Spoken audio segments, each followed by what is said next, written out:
Coming back. We enjoyed you on the first episode of the series, and we're having you back for the last one. Thanks, Stanley. It's always good to be here. Yeah? Yeah. Our prawn is losing a few legs, but it's still standing. We have interesting papers for the last part of the series, which are heavily on governance. Got me thinking, if you were to explain this word governance to somebody in high school, what is it? And I ask this because the word governance sort of gives you thinking around government and politics.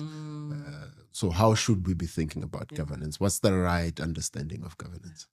I'm actually glad you raised, if you want, the two words together, governance and government, because often people assume one is the other. And we were joking earlier, I was saying often when I say I'm working in governance, they start asking me political questions because they assume I'm really into politics, which I really am not. And politics is certainly part of governance.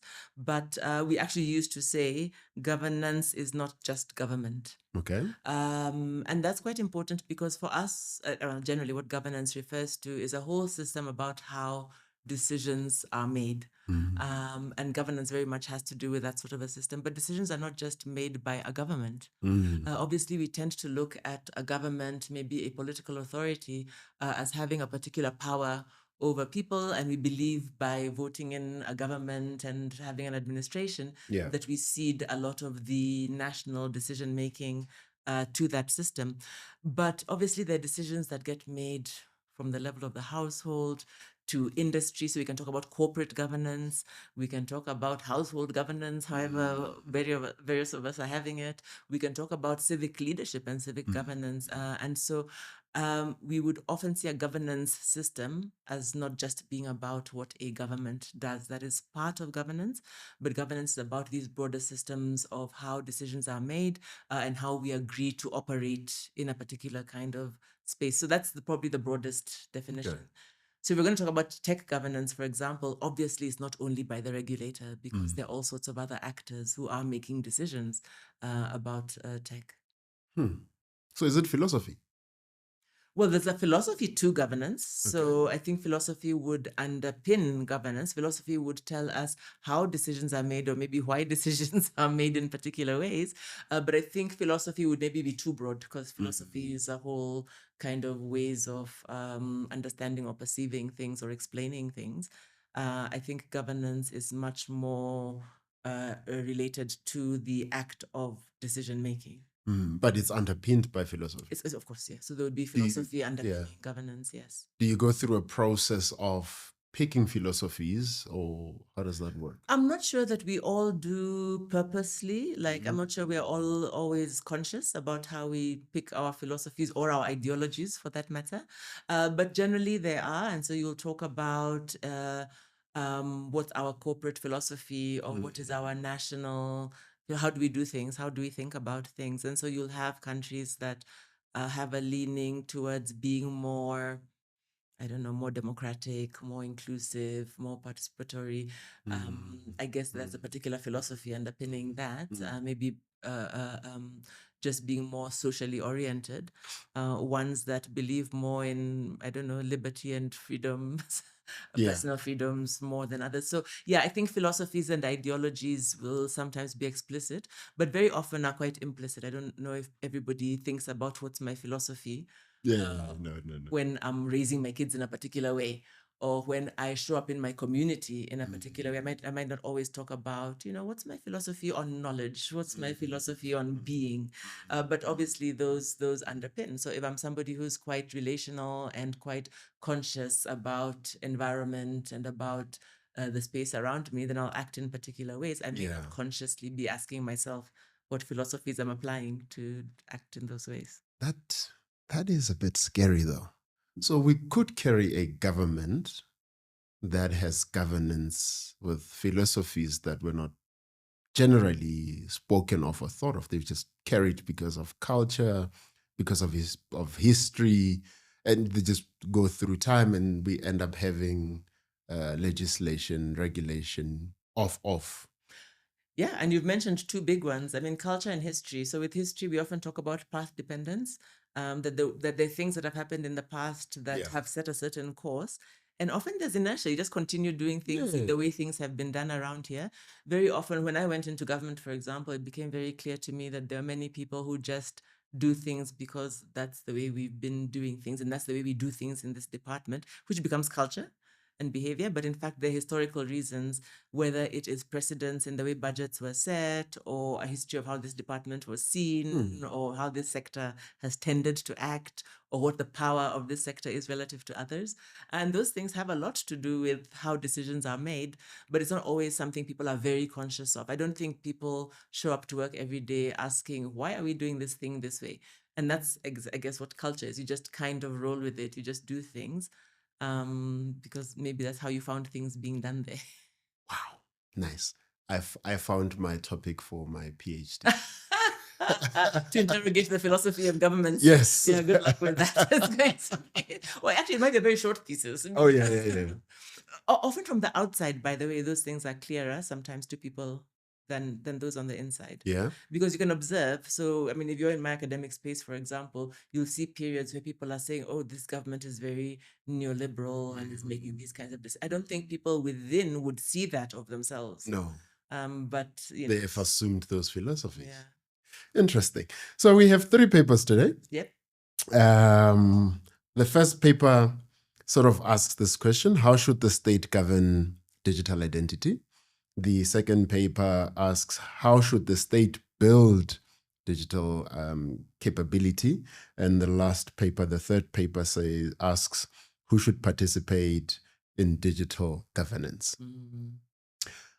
When you build governance structures and you want to build solid governance structures in that respect, what processes do you go through?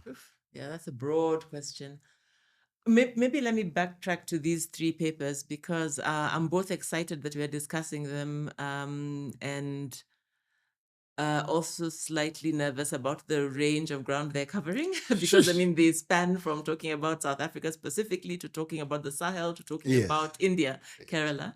But I think there's a common thread through them. There is. Which is that often when we talk about AI governance or digital governance in general, more generally, there's a tendency to believe that the issue is technological, that what we need to be talking about is the technology of digital ID, the technology of e-governance, and whether we can use it and how we can best use it. And I think what all of these 3 papers do in common is to raise, if you want, the more human face of governance and its continued importance in how we do these things. So I've been saying lately that I'm not sure, as we think about the future of Africa, that there's a difference between AI governance and just governance, because I do think that the conditions in which we are governing increasingly have changed and are going to continue to change more and more. So it's not going to be, can you govern the technology and can you govern the rest? The rest is going to have technology infused in it. So how you govern is what's going to become important. And I think these papers begin to demonstrate that it's not just, do you have the technology and are you deploying the technology well? It's still, can we trust you? Are you competent? Are you doing your jobs? Do you have the right people in the right places? Do you understand your citizenry? Are you including them? Is civil society playing its role in holding you accountable? In a way, all of those, I would say, typical issues about resources. Are resources going to the right place, whether it's financial resources or knowledge resources? These are all of the same things we've been discussing about governance even before AI could be spelled by people in governance.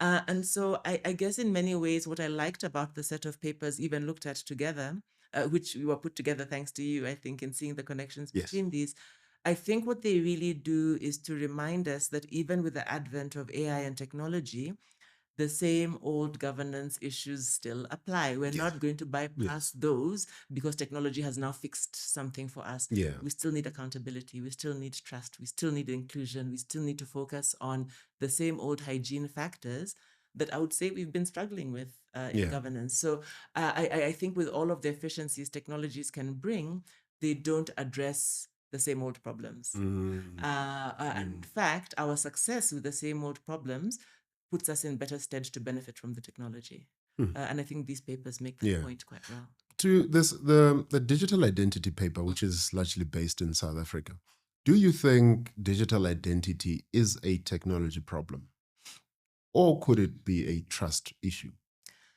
It's both. It's discretely both. So a few years ago, we began a project as part of an SAEU learning program. And in South Africa, we took a whole delegation actually to Denmark, who were at that stage the #1 in e-governance.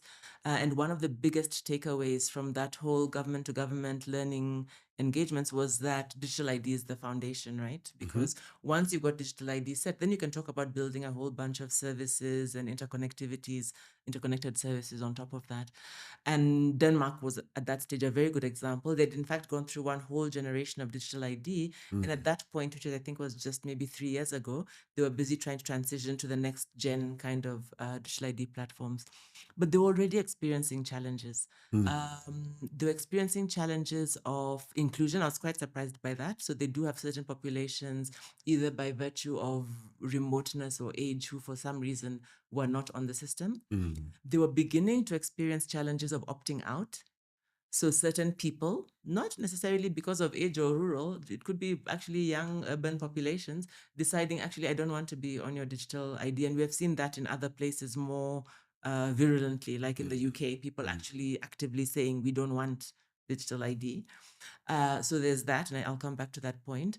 And then there were technological issues, because I think as you change those platforms, and especially when you have to upgrade a system like that, there's a lot of human action that has to happen. Because now, remember, for them, this is linked to your banking details. It's linked to your, so it's extremely sensitive. And it's not like somebody at HQ can just click a button for everybody. There's something each individual has to do, and then people do or they don't. And so there were a lot of those kind of human error, human participation, or human non-response issues that they were also dealing with. I think when we began looking at that, we became a bit more aware. So before that, I would have said we thought it was just a technological issue, that, we just need to figure out the model and work out how we will do it. At that stage, in fact, our Center for Public Service Innovation, CPSI, had in fact begun a process of developing a model, a prototype for how South Africa could do digital ID. And I think Home Affairs has been doing work on that for some time as well. In that sense, assuming it's a technological challenge. It's something that we have to figure out how to do it. I think the fact that we still don't have it is evidence that it's not just a technological problem. And I think in that interaction with Denmark, we began to see how it is more than just the technology. It's a question of how you get intergovernmental or interagency cooperation. It's an issue of whether there is the trust, whether there will be the inclusion. I mean, our exclusion issues are much greater in terms of access than Denmark has. So if they're having issues, we knew we were going to have issues. It's quite, I would say, a vast governance and not just a technological issue. And we'd have to engage with that. And I think this question, coming back to the opting out, I think we'd have to come back to this issue of, if you were to ask South Africans, and if people were to understand the pros and cons of going onto it, would people opt in or not? And in the North, we are seeing that it's not an easy answer. It's not an easy sell, actually, for some populations, based on questions of trust. And it's not just trust of government. I think, again, this is where, again, the governance is not just government comes in, because there is some awareness in those countries as well that there are vendors and other actors who are involved. It's not like the government is running a big IT company. No. And so do you trust your government? Do you trust the sort of big tech corporations that get involved in these sorts of things, and everybody else in between? And what was the DPI in Denmark that would have made this easier for them? So they don't do everything within government. So they have quite a transparent, I think, relationship between government and industry and how they put out these things. They also have, I think, quite a centralized, decentralized system is what we began to learn in terms of how central government works with the regions and then works with industry and how they do their contracts. So it's not without its problems, but I think they've been at it for a while. And I got the sense that they have clearer relations and maybe more balanced relations between government and industry. Okay. Here, I do worry that our asymmetries of knowledge and capacity and transparency are perhaps not where they ought to be. And we've seen that. We've seen that with the big eNatis rollout. I mean, every time we had a big tech rollout, I think there have been these questions about who got the deal, who signed off, what enabled this, and then we have the rollout, and then things go wrong, and then we don't know who to blame. Monies are paid that are way beyond what was ever agreed. So we obviously have had those challenges. And I guess if we're going to talk about something as big as a national digital ID, we need to be a bit clear about how that's going to work. So, you are president of the Republic of South Africa. Lost. A Mandela. President Geci, you need to restructure our DPI. How do you build our DPI such that there is enough private participation as much as government, so much so that when we build digital identity, we can have public trust into it. The citizens can trust this thing. How do you build our DPI to deliver a digital identity that works for its citizens? Yeah. Look, I mean, maybe it's also good to acknowledge that we do have, with Mzansi Exchange and all of this whole presidential initiative, we do have a part of government that actually is asking these questions. And I really appreciate that. I think in South Africa, we have been a bit proactive about some of these things. And I do think sometimes the bad press we get because of, I don't know, AI in policy, AI in policy about AI, those kinds of scandals sometimes I think undervalue also where we do have fairly robust efforts, I think, within government to actually think about our DP, our digital public infrastructure, and about how we actually coherently move forward, I think, with our digital program and digital governance. So I just want to appreciate that. So I'll probably keep that going. Okay. I think what I would do and what we've been trying to think about at Tyrisha, at WITS, and also in other work I've been doing around the foundational capabilities for digital research is to also really think about what co-production looks like. Because like I've mentioned, these typical governance things I was talking about, trust, inclusion, accountability, I don't think that comes out of any one sector acting on its own. And I think in South Africa, we've tended to go it alone a bit too much when it comes to government and to see consultation and citizen involvement as something that comes later. And I guess when it comes to technology, there's a tendency to assume that people don't understand. Yeah. Therefore, in a way, they're beneficiaries of a system rather than participants in how it gets produced. Yeah. And I think that's a mistake. Okay. I think that's a mistake. I think we've had less than holy relations between our industry and the state, which tends to lead to one of two things, either fairly nefarious relations or no relationship at all, which I think is also not feasible. Like I said, I don't think we see a situation where government is developing the technology itself. And the Kerala paper is a good one in that regard, because it does talk about, is it better if the state just does everything in-house itself? Do you then get better results? And I think the paper is telling us it's not guaranteed. It's still not guaranteed. And I don't think in South Africa, I see any future where the state develops the technology in-house fully. I don't think that's where things can go. So we're going to need industry. We're going to have some way in which government works with industry. But I think that collaborative, to the exclusion of the wide citizenry, and in the citizenry, I'm including the knowledge industry. So academia, civil society actors, and we have a fantastic and active civil society when they are allowed and when they allow themselves to participate. I think we're going to need that to really be a strong presence. And I feel that we don't do that enough. We tried a few years ago. So we were learning from an effort we saw around drone regulation. I don't know if I've told you about this before, Stanley, with we robots. So actually we have, because we did a demo at Timolokong at one stage. So there is something called the flying clubs, and these are people who are small and big drone owners around the world. And so everybody's out there flying their little drones. And what began to happen, and I don't know where they began this program, but they began to recognize that drone policy in many countries was behind where drones themselves were in terms of people beginning to own them and fly them.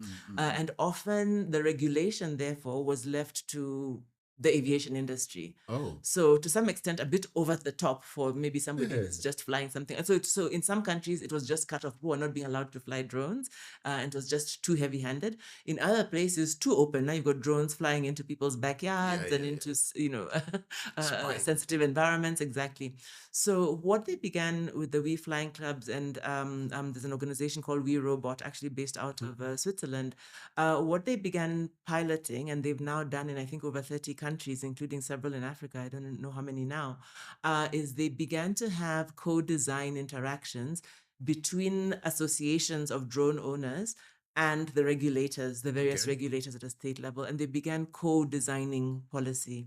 It was a highly interactive process that involved proper research, but also proper stakeholder engagement, saying, look, who all is affected by this, and how do we develop policies around the regulation of drones that consider all factors and are not also draconian because you just don't know what you're dealing with. Because obviously, like I said, sometimes the tech is moving faster than always moving fast. The regulation, right?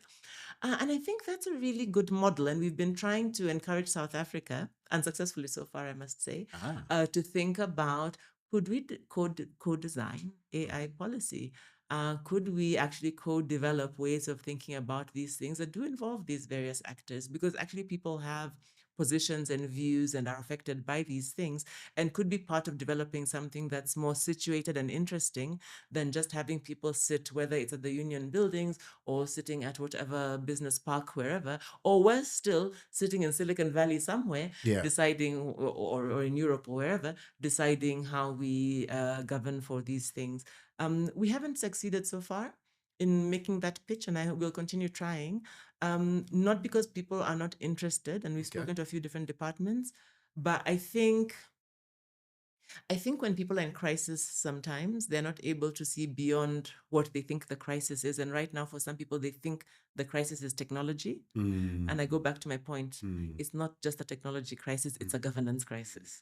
The problems are the same old problems. And if we don't understand that sooner, I think we'll continue chasing the technology beast. And I think these papers are telling us it's never just the technology. Even the digital identity paper you're talking about, the paper by Jonathan Clarence and co., I think is telling us that even with digital ID, the question is not just can we do the technology because we can, it's whether it's actually solving people's problems. True. That's a different question. That's a design question. And to that, the success of what this paper is advocating for, ultimately asks the question, what problem is digital identity solving? Exactly. And who is it solving for? Exactly. Because if it doesn't do that, then why are we... And you can look to the north and say, oh, but if we have digital ID, then people can get their speeding tickets in the mail, then people can pay for their grocery bill. Then the question is, how many South Africans are doing those things? So again, it comes back to the situated point I was making. Who are you talking about? And are those the priorities for everybody, or just for a small segment of society? Are we just trying to look like we're with the Joneses, doing things the Joneses can do? Or are we doing the bread and butter things that the majority South Africans need? Could this be, the project of digital identity boggles my mind. Could this be another way of this concept? I know RC champions this thing. He speaks of it so much, it lives rent-free in my mind. The equality of process versus outcome. I think what you tend to see with digital identities, it moves along those borders. I think currently in South Africa, it's very easy to get an ID. You can go to a bank. And if you are banked. If you're banked, right? Again, you go to a bank, you get your ID, or you go queue and spend half a day at Home Affairs.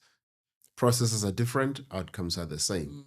Digital identity sort of pushes that narrative that it will smoothen certain processes for the same outcome. But the question stands, for whom is it making the process smoother? And who's left behind onto that? And if the majority is left behind, is this thing still worth it? Exactly. I have mixed views on some of these things. I do think there's a level at which we need to modernize certain systems. I mean, you, like me, have probably had to fill the same form 20 times, and you just wonder, honestly. Can I not? Like, this stuff, guys. If I've given you my ID and you are the Department of Motor Vehicles or you're the school that I'm registered in, I mean, just go through Matric and see how much paperwork you just have to do for somebody just to register for the exams. I'm like, surely you know these things. Why am I filling out? You've got my birth certificate. You've got my, it's a lot of paperwork that we go through to do some fairly straightforward things. I think there is something about just streamlining some of that ought to happen anyway. You see, I'll see again. This man lives rent-free in my mind. I don't like you. Now you tell him in public. Yes. When is it okay to leave people behind? I don't think it is okay to leave people behind in something that is a public good that everybody ought to have. Not just a public good, a public right. Okay. So you don't have a choice about having a birth certificate. You don't have a choice about having to register in particular ways in order for your child to do matric. You don't have a choice about having to have a passport or certain documents in order to travel or to transact or to pay certain utilities in order to just live in South Africa. So I think there are certain rights that as a South African or as a person in South Africa are fairly clear. They're constitutional and they're humanitarian rights, I would say, in some ways. I don't think that we have a right to developing any systems that exclude people from those rights or indignify people in how they access those rights. I have serious problems, and I think Rosofetse and I actually agree on this. For example, I mean, the one example I think it's maybe the most straightforward, but there are many sub-examples of it. You used right now the passport one, why some people get to apply for the passport at the bank while others have to queue. The one that really kills me is that immigration queue at the airport where certain bank members get to go in one queue and the rest must line up. I cannot imagine how that is allowed. I really cannot imagine why your ability to pay or bank with a certain institution should mean. I can understand maybe if they're paying security. I don't know if they do pay security for the separate line in security, but immigration to get your passport stamped, what right could you have to as a bank queue as a bank, as a human? To be honest, for me, even as business class, what right do you have based on money to get through a visa line faster than anybody else? So I think there's a level at which something that is a public right, a public good, we are all born equal. And I think those things should be fairly... So digital identity clearly is animal farm. Well, I think it can be. I think it can be deployed that way, but I'd like to think it can be deployed differently, because I think that's the point I was making, where I do think that there are certain levels of just common sense efficiency that tech allows for us. We're in a world where those things can be done. Then I think do them, but do them for all. I don't think we should be designing systems that further entrench inequality. We are the most unequal country in the world. I think we are the people who should be most appreciative of the problem with that. All right, let's skip to paper 2. I think we are a bit pressed for time. The Kerala paper, the developmental digital state. So the core message of the paper is governments should build digital capabilities rather than simply purchase technology. Yes, but I think what it also says is that is not enough to ensure the developmental outcome. Yes. So I think that's the punchline. Yes. I think Yes. I think the paper is, and I think in India in general, and we've seen this with the digital ID system in India in general, not even just Kerala, was developed actually very much in government through various partnerships compared to vendor-driven approaches elsewhere, like Denmark. I've just said, and so I think there's a lot to learn about how India has tended to build internal capabilities as a state, much more so than we've seen in other parts of the world. And I think that's really instructive and interesting. I'm not sure, given where we are in South Africa right now, and if I look at our capability profile, that I see that as an option. I don't know if I see a state, Kerala is a state of India. I don't know if I see even Gauteng or the Western Cape or KZN, if they are the strongest provinces. I don't know if I see them being able to develop their own digital ID systems or their own system of any type. And I don't know if it's necessary, to be honest. I think that, again, path dependency, we're fairly strong industry here. I wish we could sort out our relations with them. And like I said, I think the third sector, I think civil society and other actors, knowledge industry coming in, have a lot to do with how we could even a little bit this relationship between state and industry. So it's not just this unhealthy relationship we sometimes have between the public and private. I think we need to broaden the public beyond just government and say, actually, there are a number of public interest actors. Academy is a public interest actor. We ought to be. We are part of essentially the knowledge infrastructure that ought to have and support a public interest. Civil society, like I said, is strong. It doesn't have to be just a resistance. It can also be a proactive force for how we begin to make sure that there is accountability in the system proactively, not just reactively. Then I think we can talk about here how we do it. So I'm not sure that the Kerala story for me is that the primary message for us is that we should do the development in-house here, because I think our reality is a bit different from India. But I do think the messages are still very useful about what competencies you probably want to have within the state. We were talking earlier about philosophy. I think this idea of the developmental state is a conversation and an engagement that used to be very robust, I think, in past administrations in South Africa. I think under the Mbeki administration, we talked a lot about the developmental state and what it meant to be a developmental state. And I think the Kerala paper is reminding us that even with technology, the goal is still to be the developmental state, one that is ensuring developmental outcomes. And then I think, obviously, the warning of the paper that even if you did do the technology in-house, it doesn't guarantee the developmental outcomes. So you still have to have good governance. You still have to be reflective and purposeful about what it is you're trying to do for the majority. Otherwise, you could do the tech and not the development. So a capable state in the context of Africa, what does that look like? Yeah, what does that look like?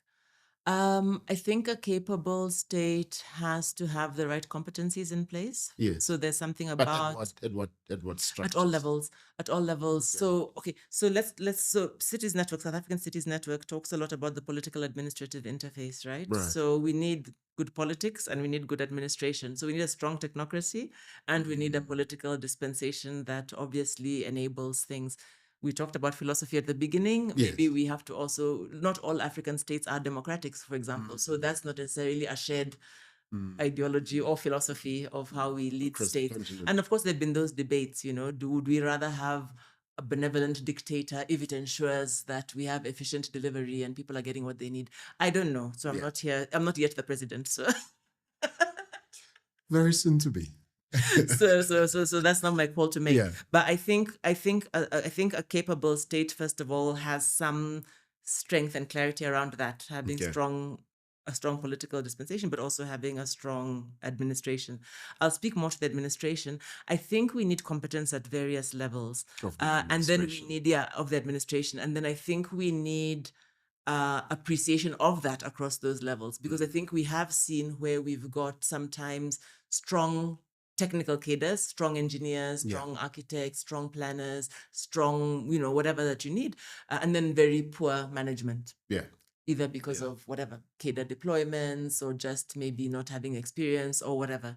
And that doesn't work. You can't have competent people being managed by incompetent people. No. You also can't have, we've also seen a situation where you've got strong management, and a problem with the interface with politics. So political interference into what management is doing on the admin side. Again, that's problematic.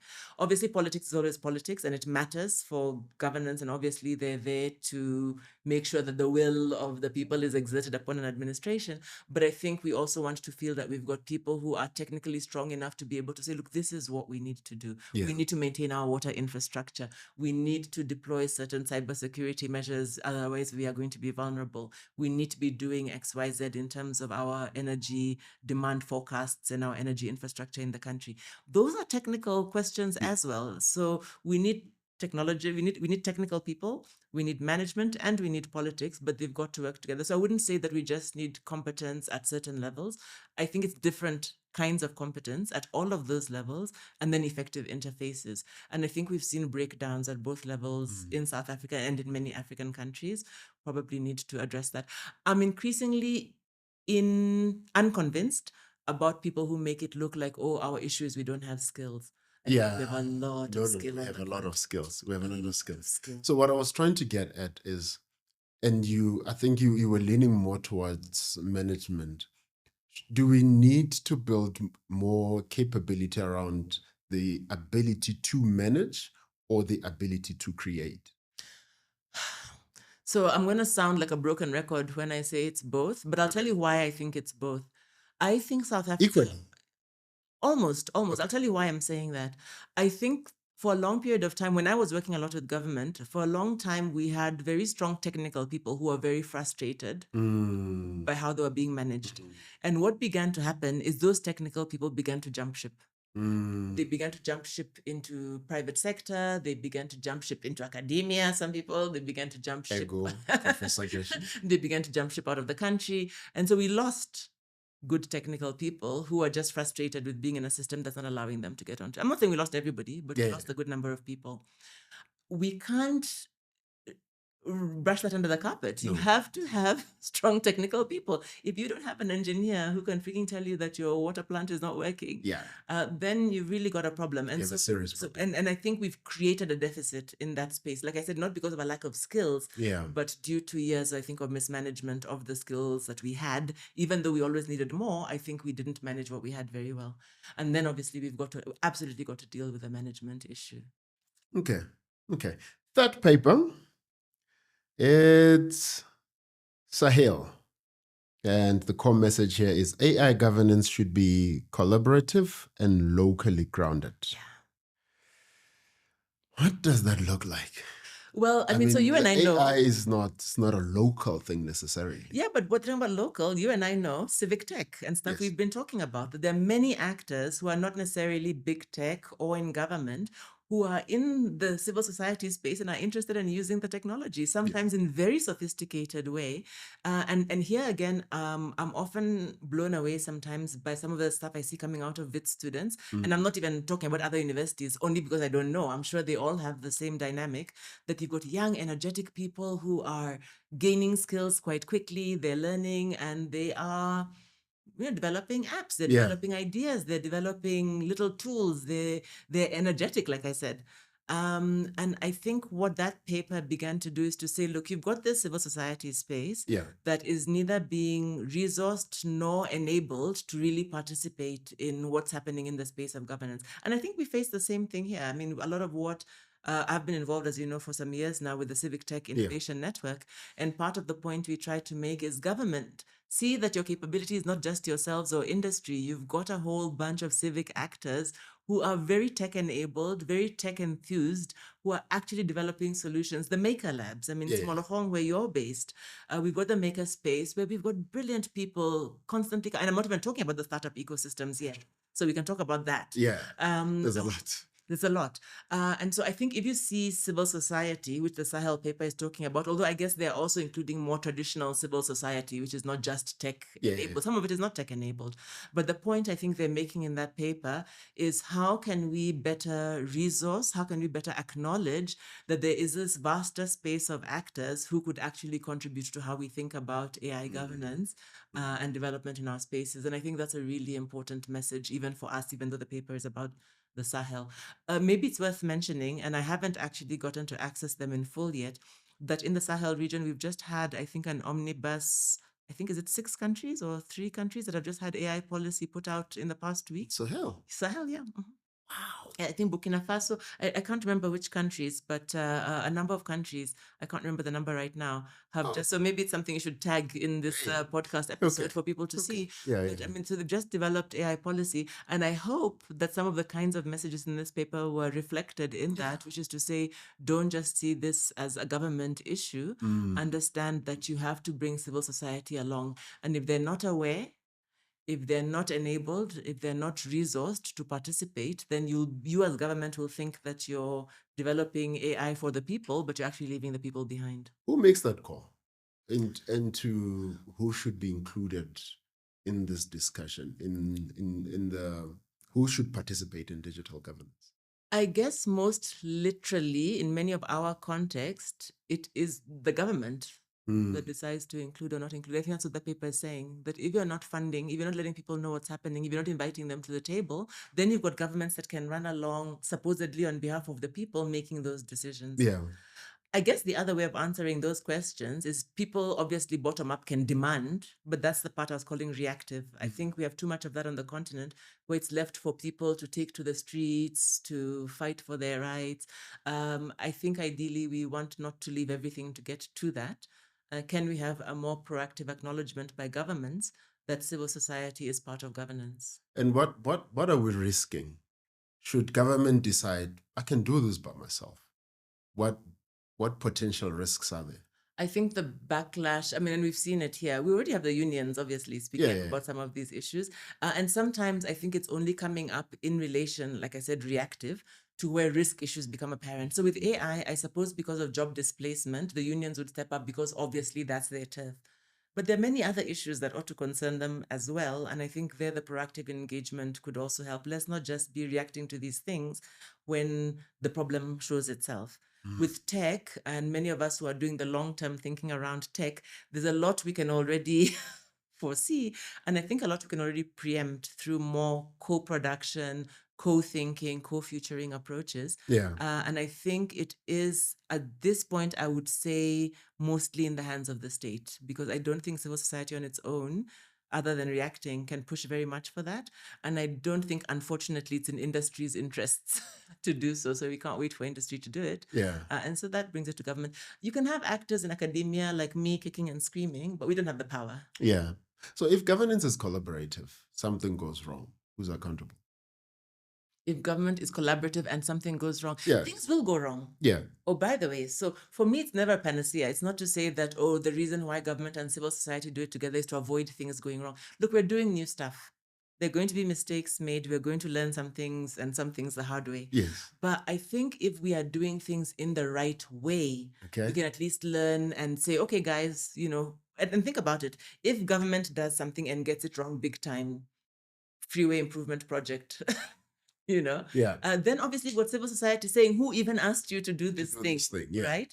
But that's civil society holding government accountable. Exactly. Right. But that's the reactive. Things have gone wrong. We were not involved. We blame you. Yes. But if we were in it together, then I think it's a different conversation. But then who's accountable in that? I'm saying we are collectively accountable. Okay. I'm saying we're collectively accountable. I think the issue of accountability when it comes... I don't know. I don't know. I guess people always like pointing fingers, but I like to think that there will be more tolerance for it if people think we're in this together. We've been through a struggle where I'm sure things went wrong, but at least people felt that, okay, but this is for us. It is for us. So we'll get it wrong. We'll eventually get it wrong. And I think we need to have more open and honest, and I think I'm not the first person to say this, a discourse between our government and the people about some of these things. I mean, just think about it. So if Geci as president came and said, guys, we're going to try this thing. Do we agree? Okay, I'm going to agree. Yes. Things may go wrong. Let us let you know that these are the risks. But if we're together, let's try it. And we try it. And things go wrong. Okay, obviously, it's good to find out what went wrong. And if it was any kind of either malicious or negligent act, then let's hold somebody or some institution to account. But if it's just, it's how the cookie crumbled, then let's try something else. But I think this thing where we hide those things and where big things go wrong and people were not for it in the first place, I think that's problematic. And I think that game is more dangerous. So I'm not advocating for a collective approach because I think it'll get everything right. Okay. But I think we have better chances. Okay. You get better buy-in and okay. I think so. Quick fire chat questions. Yeah. Should government optimize efficiency or justice? Ooh, I didn't expect justice to be at the other side of efficiency. I would say justice. Okay. Yeah, I'm assuming you mean social justice Yeah, that yeah. has to do then with things being equitable, making sure we have redress where necessary and all of that. I think that's more important. I think we can have slightly inefficient things if it makes sure that we are not completely neglecting, like I said, the rights of certain people. Okay. Again, back to your point, nobody should be left behind. No, I think some people will always be left. So sorry, I didn't mean to say that. I do think some people will always be left behind. Yeah. I mean, and if you think about inclusion really broadly, there are all sorts of issues. It's not just, rich and poor. We've got this complicated different abilities. I mean, right now, for example, if we were to look at, I was amazed going through Singapore and just looking at how they're trying to attend to what do you call it? Sort of a different sort of neurodivergent issue. So if we were to get into that, if we were to get into the gendered complexities we have now, if we were to look at spatial complexities, I mean, we're not going to ever be able, I don't think, at least in the short or medium term, to say that we've got everybody covered in the ways they would like. So there'll always be some leaving behind. But I don't think we can accept where we are, like, just purposefully leaving behind 60% of the population. No. That's unacceptable. No. Okay. Should government optimize growth or equity? In my personal view? Of course. Equity all day. Okay. Security or freedom? Ooh, tough one. I can only choose one. Yes. We're either free or we're secure. Yes. I think because of history, I'll have to go with freedom. Why? I think that we've had pasts that have secured security for a few. Okay. And a lack of freedom for the many. And having been on the wrong side of that, freedom all day. Okay. Capability or participation? Ooh, gosh, you're making really tough choices for me here. Oh, it's a hard one for me.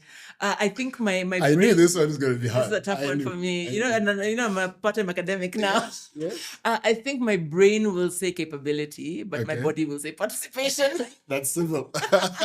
Yes. Okay. Constitutional process or rapid outcomes? Can we not have both? Constitutional process. Versus outcome. Versus rapid outcome. So I was reacting to the speed. Okay. I'm not so concerned about speed, but I'm concerned about outcomes. Okay. Again, it goes back to the equity point. Yeah. Because the rapid outcomes could sacrifice people. And so that's what leads to things that leave 60% or 70% of the people behind. So then I'll go for constitution. All right. I guess that's all we had. You're setting me up. I had to get you. This is the last episode. You got this me. Is the last episode, so I had to get you. Tough binaries. I mean, maybe they're instructive. Yeah. Maybe that's why you're giving them, because I think they get us to realize that maybe there's some tough choices being made. Yes, there's some trade-offs in governance. There's some trade-offs. But I also believe there are win-wins, and I hope we can find. I think South Africa has been trying to find the win-wins. Yes. And I think we need to do more. Okay. Any parting shots around the series? This is the last one. Yeah. And So as you know, I guess as hopefully people who've been following your podcast series will know,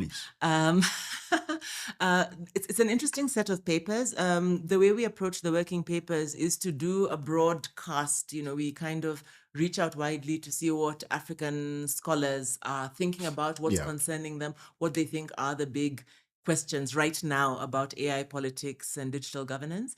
And I think this is what came out of the wash in this particular run. I do think they highlight a number of the important issues, but they don't necessarily give us easy answers. I also think that in this time, we have to cure ourselves of the pursuit for easy outcomes. There are no easy decisions to be made. But I think, and maybe this last bit where we were going through those binaries begin to show us that there's tough times ahead. Yeah. But I do think there are better ways of going about it that I actually think Africa is very well situated for, maybe better than other places. I think we are highly relational. I think we build trust well when we choose to build it.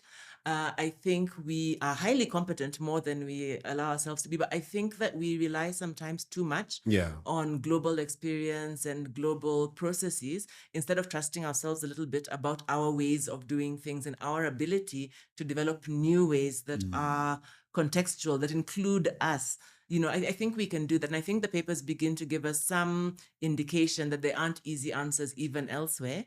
And if we're a little bit considered about how we are doing things, maybe we begin to teach the world something about how to do this stuff. All right. No, thank you so much for joining me.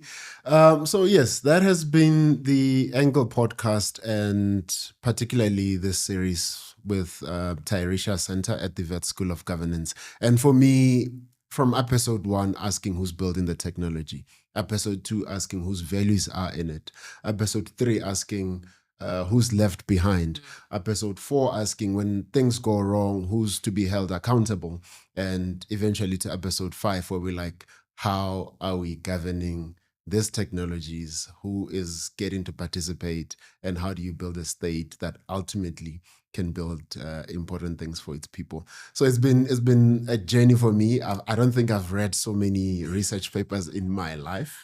18 of them. Yeah. And it's a lot. It's a lot. We give a shout out to the editors. Oh, yeah. By the way. So just to acknowledge, I think they've all been on the podcast now. So we've got Rosafetse Chikane, who's the director of Tairisha, TK Poe, who's at WITS University and also teaching out of Rwanda, Iginio Gangledore, who is the Digital Humanities Chair for South Africa, and yours truly. It was really a pleasure working with them. You're talking about reading 18 papers. We had to manage 18 sets of authors. And I can only imagine. It was an honor. It was an honor. All right. Thank you so much. And thank you so much for the work that you do. I really enjoyed those papers, and I hope our audience will enjoy them as well. Thank you, The Angle Podcast. Thank you. That has been The Angle Podcast. Thank you so much for tuning in. Do like, subscribe, and share on all social media platforms. Thank you.